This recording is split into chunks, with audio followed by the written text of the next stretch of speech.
پیغمبر اسلام نے ارشاد فرمایا کہ بہترین دوا قرآن مجید ہے، اور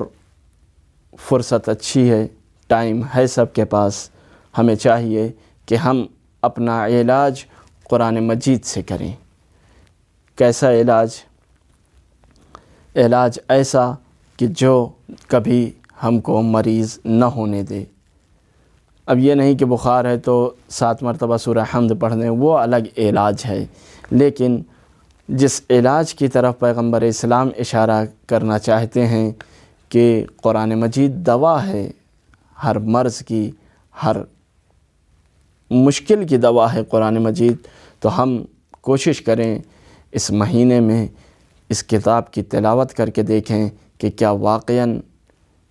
قرآن مجید دوا ہے ہر مریضی کی، ہر مرض کی، ہر مشکل کی۔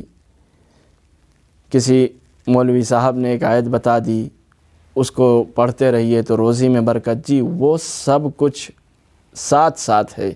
لیکن یہ کس شفا کی بات کرتے ہیں؟ ایک مرتبہ ہمیں چاہیے کہ ہم پورے مہینے مسلسل ہر روز اس کتاب کو، جو ہمارے ہاں انبار میں رکھ دیا گیا ہے، جو ہمارے ہاں جزدان میں رکھا گیا ہے، جو ہمارے ہاں بچوں سے دور رکھ دیا گیا ہے، جو ہمارے ہاں جس کو کہتے ہیں نہ پڑھنے والے ڈر کے نہیں چھوتے ہیں اس کو، کہہ رہے مجھے تو پڑھنا ہی نہیں آتا۔ نہیں،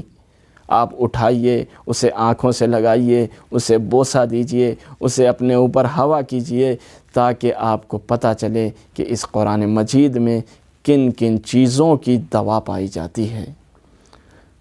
انشاءاللہ خداوند تمام ہمارے مریضوں کو اس قرآن مجید کے صدقے میں شفائے عاجل و کامل عطا فرمائے، آمین یا رب العالمین۔